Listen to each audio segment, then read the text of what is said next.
Ronald Koeman took charge of Everton for the first time since leaving Southampton. Last season's title challengers Spurs were the visitors to Goodison Park. Alistair Mann, watch this one. Ronald Koeman takes control of his first Everton match, having admitted that his transfer business is far from complete, while those he does have at his disposal aren't yet fully match fit. Hardly the ideal preparation, which is compounded further by niggling injuries for both Seamus Coleman and Romelu Lukaku. Martin Stekelenburg makes his debut in goal, as does Idrissa Gueye in midfield, and 19-year-old Mason Holgate at right back. No such problems for Spurs, though Son is on Olympic duty, while Moussa Dembele is only midway through a suspension carried over from last season. Jan Vertonghen is included, having recovered from an injury picked up at the Euros. Victor Wanyama's their only debutant. His previous boss was Koeman, of course, for 2 years at Southampton. The hosts were beaten 8 times here at Goodison Park last season. The visitors only lost on 3 occasions on their travels. Statistics which could suggest that an away win might be the likeliest outcome today. Lamela beaten to it by Barry. Dyer. Barry again, and now De La Feu. Lovely touch to Morales. Tackled by Wanyama. Illegally, says Martin Atkinson. Free kick to Everton. I got the ball, says Wanyama. No such thing, says Martin Atkinson. Marquis' delivery. It was good delivery! Oh, it's all the way through and into the corner of the net. How often does that happen? A free kick guided into the area, no one gets a touch, including the goalkeeper. A little fortuitous perhaps, but it's the perfect start for the new era under Ronald Koeman. Barkley guides it in towards a posse of players, not one of which gets a touch, and it goes straight into the net. Ross Barkley with the first goal at Goodison Park this campaign. Here's Gareth Barry. Into the path of De La Feu. It's a lovely ball as well. Barkley's arriving and hunting near the penalty spot. Still with De La Feu, opens up himself and never quite got hold of it, and certainly never looked as though he was going to get it round Hugo Lloris. Just a watching brief for the top scorer from last season, Romelu Lukaku, and his new teammate Ashley Williams, signed of course from Swansea in midweek. Morales just caught by Wanyama. The pair have both gone down. And indeed, it looks as though the Spurs man, albeit he's the man who's been penalised, is the player who's come worse off. And Martin Atkinson says to Victor Wanyama, that's your final warning. And Barkley again orchestrating from the set piece. Headed on by Jagielka, and that's a smashing save. Hugo Lloris backpedaling, had to use all his lengthy frame to just nudge that one from going underneath his crossbar. Now Spurs have got a problem here. Hugo Lloris has gestured that he has a niggle, and Michel Vorm is the unexpected first substitute of the afternoon. Worth remembering that after a terrific campaign, Spurs only took 2 points in the last 4 games of last season and lost the last 2 of them, including that extraordinary capitulation at St James's Park.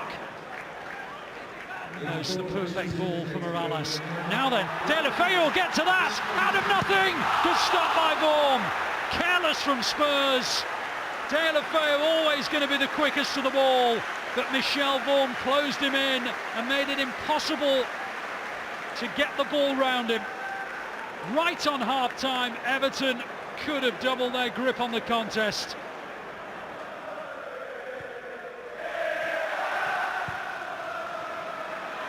Having lost the last 2 games of last season, they're heading for 3 defeats in a row. It'll be the first time in almost 4 years if Spurs were to lose this one. Mauricio Pochettino has already made a tactical change, bringing on his new signing Janssen up top. Plenty more for Everton to think about as Lamela guides the ball into the corner of the net, and already that tactical change has reaped its rewards, and Lamela has Spurs' equaliser, and the ball goes out wide, popped into the area, and Lamela gets in between Holgate and Jagielka to plant his header into the corner of Stekelenburg's goal. That is their best chance by some margin in this game. Still plenty of time for either of these two sides to win it. Eriksson helped on towards Lamela by Rose. Janssen, Wanyama. What about hitting it? Lost it, I think, in his boot. Walker tries to find a way, and his cross, I think, went out for the corner because Stekelenburg just hauled it back in again after it had crept over the line. They've not fashioned too many chances today, Spurs, but there's a degree of concern among the Everton supporters that they might go and steal the victory, and they almost do through Janssen, and Stekelenburg is outstanding with a save. Wonderful goalkeeping from Stekelenburg, and Janssen almost has his first goal in English football. Got 27 goals for AZ Alkmaar last season in the Eredivisie in Holland, but Stekelenburg denies him a first in the English Premier League today with a fine stop.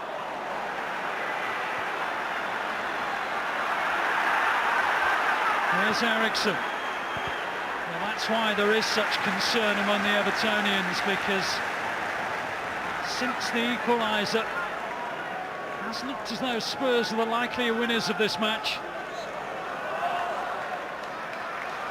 And Spurs have another corner. Janssen still reflecting on that excellent save by Stekelenburg inside the last 10 minutes at Goodison Park. Corner allowed to come all the way through to Rose. He claims he was caught by Barry. Martin Atkinson agrees with him. Free kick pretty much right on the edge of the area. Just got the sense that Everton are hanging on and nothing more. I've seen Eriksson go both ways from this position. One to the near side, and it's the top of the netting. He's disappointed. Stekelenburg, I think, always felt confident it was going on top of his net and not into it. The Everton supporters know that they have a part to play in the remaining few minutes here. Their team has worked exceptionally hard today, and the Everton supporters believe that they deserve something from it, but they're being stretched again by Lamela, and the deflection's turned over by Stekelenburg for his second truly outstanding save. Lamela can't believe this didn't go in. Wonderful readjustment by the 33-year-old goalkeeper. Fabulous goalkeeping. Yeah, it was a very competitive game. Everton went with three at the back, and it sort of worked, particularly in the first half. Yeah, Koeman did that once or twice at Southampton. It worked very, very well for them in the first half. Tottenham couldn't live with them. They didn't have the right answers, and it could have been a lot worse at half-time for Tottenham. They could have got a second goal. They knew that the full-backs of Tottenham would try and push forward, Walker and Rose, and Delafield had a free roll to go wherever he wanted, and they obviously pinpointed that, and they did it very, very well, particularly the first half. I mean, Tottenham had a very good defence last year. That can't be allowed to happen. A long ball straight into Delafield under no pressure whatsoever. Two centre-halves are not getting tight, nor the midfielders. They got away with it on that occasion.